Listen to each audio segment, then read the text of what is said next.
नमस्कार दोस्तों, एएनजे knowledge point में आप सभी का स्वागत है। आज हम एक नए टॉपिक जिसका नाम है रुधिर वाहिनियां, इसके बारे में बात करने वाले हैं। समझते हैं कि रुधिर वाहिनियां क्या होती हैं। यानी कि ऐसी नलिकाएं जिसमें रुधिर को क्या करते हैं, उनको ले जाने का काम करते हैं, उनको वहन करने का काम करते हैं। तो ऐसी नलिकाओं को हम क्या बोलते हैं, रुधिर वाहिनियां कहते हैं। हम जानते हैं जो हमारा रुधिर होता है या ब्लड होता है वह बंद नलिकाओं के अंदर क्या करता है, मूव करता रहता है, घूमता रहता है। जो ये वाहिनिकाएं होती हैं वो 3 प्रकार की होती हैं। एक धमनी, दूसरा शिरा और तीसरा केशिकाएं। जो धमनी होती है, धमनी हम उसे कहते हैं कि जिसमें शुद्ध रक्त बहता है। शुद्ध रक्त का मतलब जिसमें ऑक्सीजन युक्त रक्त बहता है। और ये धमनियां वे होती हैं जो हृदय से, यानी कि रक्त को हृदय से दूर ले जाती है, यानी कि हृदय से दूर बॉडी की तरफ ले जाती हैं। तो ऐसी शिराओं को हम या ऐसी नलिकाओं को क्या कहते हैं, हम धमनी कहते हैं। दूसरी तरफ क्या होता है, शिरा किसे कहते हैं?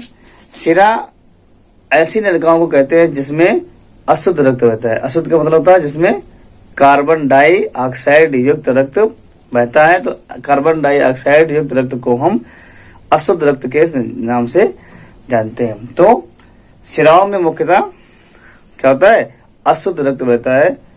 और ये जो शिराएं होती हैं ये बॉडी पार्ट से जो आपका ब्लड है उसको हृदय की ओर ले जाती है, क्या करती है, हृदय की तरफ ले जाती हैं। और ये क्या होती है, केशिकाएं क्या होती हैं? ये केशिकाएं जो होती हैं वह धमनी और शिरा को आपस में जोड़ने का काम करती हैं। आइए इसको समझते हैं, चित्र के माध्यम से देखते हैं कि ब्लड का फ्लो कैसे होता है। तो ये जो आपको दिख रहा है ये हमने क्या बनाया है, ये हृदय की आउटलाइन बनाई हमने। और ये क्या बना है, फेफड़ा। हृदय के बारे में थोड़ा पहले समझ लेते हैं कि हृदय क्या होता है, इसके क्या कितने कैसे काम करता है। तो हम जानते हैं जो अपना मनुष्य का जो हृदय है उस हृदय में आपको 4 कमरे दिखाई पड़ते हैं, कोष्ठक जिनको कहते हैं। इन जो आपके ऊपर के कमरे होते हैं इनको हम आलिंद बोलते हैं, ठीक है। और जो ये है ऊपर वाला, ये दाईं ओर है इसको बोलेंगे दायां आलिंद। ऐसे ही जो ये ऊपर वाला कमरा है इसको क्या बोलते हैं, बायां आलिंद बोलते हैं। और जो नीचे वाले दिखते हैं आपको 2, इनको हम क्या बोलते हैं, इनको हम निलय बोलते हैं। क्या बोलते हैं इसको, निलय कहते हैं। और ये आपका दायां निलय और ये क्या हो गया आपका बायां निलय। अब देखते हैं कि इनमें शिरा और धमनी का जो अरेंजमेंट होता है कैसे होता है। तो सबसे पहले हम धमनी से देखते हैं, धमनी कहाँ है। धमनी जो आपका बायां क्या होता है, आपका निलय होता है, उस बाएं निलय से जुड़ी होती है। और यह ऑक्सीजन युक्त रक्त को क्या करेगा, बॉडी की तरफ ले जाएगा। जबकि जो आपका जो शिरा होती है ये बॉडी से क्या करती है, रक्त को कहाँ, हृदय में लाता है। कौन, शिरा। तो हमने क्या देखा कि ये है कि आपकी धमनी है जो बॉडी को से शरीर को की तरफ रक्त को ले जाती है। और जो शिरा होती है वो शरीर से हृदय की तरफ क्या करती है, रक्त को लाती है। तो हम देख रहे हैं कि जो अपना ब्लड का घूमने की जो दर है वो एक ही दिशा में होती है। कैसे होती है, एक दिशा होती है। अब होता क्या है, ये जो शिराएं होती हैं, शिरा ये अशुद्ध रक्त को लाती है हृदय में और यहाँ ला करके यहाँ पर इसको छोड़ देती है। और इस जगह पर क्या है, एक वाल्व लगा होता है।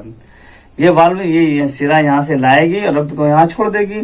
इसके बाद ये जो निलय होता है ये क्या करता है, पंपिंग प्रेशर करता है। प्रेशर करने से क्या होता है, ये वाल्व आपका बंद हो जाता है। तो हमारा जो अशुद्ध रक्त है वो ऊपर वापस किसमें, आलिंद में ना पहुंच जाए। अब जब रास्ता कोई होता नहीं तो ये कहाँ से निकलता है, यहाँ से जाता है प्रेशर के साथ और जाकर के कहाँ पहुंचेगा, फेफड़े में। तो ये अशुद्ध रक्त हमारा कहाँ गया, फेफड़ों में पहुंचता है, और फेफड़ों में पहुंचकर यहाँ पे क्या होता है, गैसों का एक्सचेंज होता है। यहाँ पे कार्बन डाइऑक्साइड मुक्त होती है और ऑक्सीजन यहाँ पे मिल जाती है, और ये जो अशुद्ध रक्त था आपका क्या हो गया, शुद्ध रक्त होता है। और यही शुद्ध रक्त आगे चलकर क्या है, ये यहाँ से होते हुए कहाँ पहुंचेगा, बाएं आलिंद में। और बाएं आलिंद में क्या होता है, आपका वाल्व लगा होता है ये, तो जिससे से क्या है, आपका जो शुद्ध रक्त है ये यहाँ पे इसमें रिसीव हो जाएगा, और ये यहाँ से आपका पहुंच जाएगा किसमें, बाएं नीले में। और जैसे ये पंप करेगा तो ये पंप के ऊपर जाके वाल्व आपका बंद हो जाता है, तो ऊपर जा नहीं पाता है, ये कहाँ से निकलेगा, यहाँ से आएगा, और ऐसे होते हुए बॉडी पार्ट्स में चला जाता है। तो हमने क्या देखा कैसे होता है, इसका चलने की एरिया कैसी है, यहाँ से जाएगा बॉडी पार्ट से होते हुए ऐसे निकलेगा, बॉडी पार्ट से फिर ये अशुद्ध रक्त होकर के तुम्हारा कहाँ जाता है, फिर से जाता है हृदय में, और हृदय से पंप होकर के जाता है फेफड़े में, यहाँ पे इसके शुद्ध होता है। शुद्ध होने के बाद क्या होता है, यहाँ से फिर शुद्ध रक्त यहाँ पे आता है, और फिर यहाँ से जाकर के बॉडी पार्ट्स में इस प्रकार क्या होता है, रक्त का फ्लो होता है। तो एक और चार्ट के माध्यम से उसको समझते हैं कैसे। जो आपका धमनी होती है, क्या है ये आपकी जो धमनी है, आगे चल करके विभाजित होकर के पतली पतली कई शाखाओं में बढ़ जाती है। धमनी क्या होता है, आगे चल करके क्या होता है, कई शाखाओं में बढ़ जाती है, जिसको हम धमनिकाएं कहते हैं। क्या कहते हैं इसको, धमनिकाएं कहते हैं। और ये धमनिकाएं फिर और आगे चल करके उससे पतली महीन धागाओं में, पतली पतली कोशिकाओं में या कैसे नलियों में बढ़ जाता है, जिसको हम क्या बोलते हैं, केशिकाएं कहते हैं। ये क्या, धमनी आगे चल करके इसको हम एक ही लाइन में बनाया, कई शाखाओं में बढ़ जाता है, जिसको क्या बोलते हैं हम, धमनिकाएं कहते हैं। और ये धमनिकाएं फिर से कई बहुत सी शाखाओं में विभाजित होता है, और क्या बनाता है, केशिकाएं बनाता है।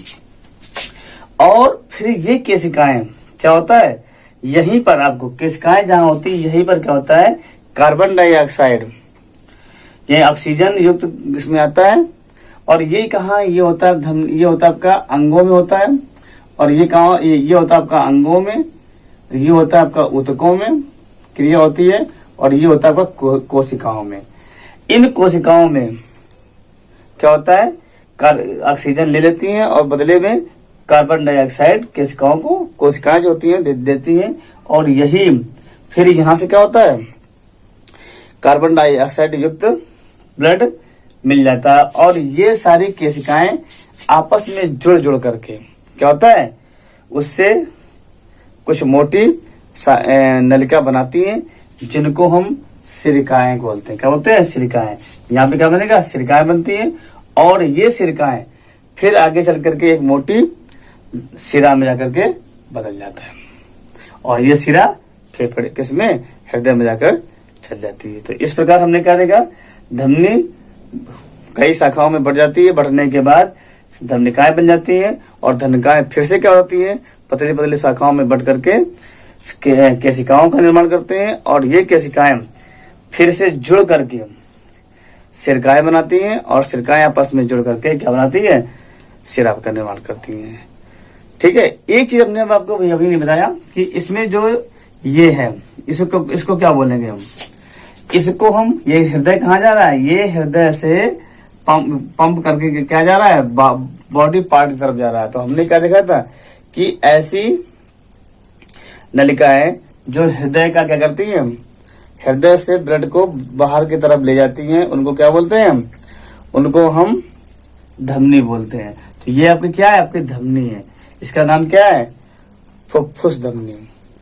और आपको पता होना चाहिए कि इस धमनी में क्या, कौन सा रक्त बहता है, इस धमनी में क्या होता है, आपका अशुद्ध रक्त बहता है। कैसा बहता है, अशुद्ध रक्त। यानी कि फुफ्फुस धमनी, जिसको इंग्लिश में हम पल्मोनरी बोलते हैं। इसमें क्या होता है, आपका पल्मोनरी वेन्स में क्या होता है, ये अशुद्ध रक्त आपका बहता है। यानी कि पल्मोनरी धमनी में क्या अशुद्ध रक्त बहता है, जबकि बाकी सभी में क्या होगा, अशुद्ध रक्त बहता है। ऐसे ही ये क्या कर रहा है, ये फेफड़े से ब्लड को कहाँ ला रहा है, हृदय में ला रहा है। और जो नलिका ब्लड को हृदय में लाती है, उन्हें हम क्या बोलते हैं, उनको हम सिरा बोलते हैं। तो इस सिरा में देख रहे हैं कैसा रक्त बह रहा है आपको, देख नजर आ रहा है, इसमें O2 युक्त यानी कि शुद्ध रक्त बहता है। तो यानी कि जो फुफ्फुस सिरा होती है, उस फुफ्फुस सिरा में शुद्ध रक्त बहता है। ये दोनों कैसे हैं आपके अपवाद हैं, और बाकी सभी सिराओं में कैसा बहता है, अशुद्ध रक्त बहता है। तो ये प्रश्न अक्सर आता रहता है कि फुफ्फुस नलिका, फुफ्फुस सिरा में कैसा रक्त बहता है, तो फुफ्फुस सिरा में जो रक्त होता है वो शुद्ध बहता है, बाकी सारी सिराओं में अशुद्ध रक्त बहता है। ऐसे ही फुफ्फुस यानी कि पल्मोनरी जो आपकी धमनी होती है, उस पल्मोनरी धमनी में क्या होता है, अशुद्ध रक्त बहता है। जबकि हमने देखा था धमनी में क्या होता है, शुद्ध रक्त बहता है। यहाँ पे क्या है, उसका अपवाद है। तो इस चीज को विशेष ध्यान रखना है, ठीक है। तो आशा है आपको हमारी बातें समझ में आई होगी। अगर आप समझ में आई है तो आप कमेंट करके हमें बता सकते हैं, सुझाव दे सकते हैं। और अगर आपको वीडियो पसंद आ रहा है तो अधिक से अधिक लोगों को शेयर कर हमें मोटिवेट करें। तो आपका बहुत बहुत धन्यवाद होगा। नमस्कार।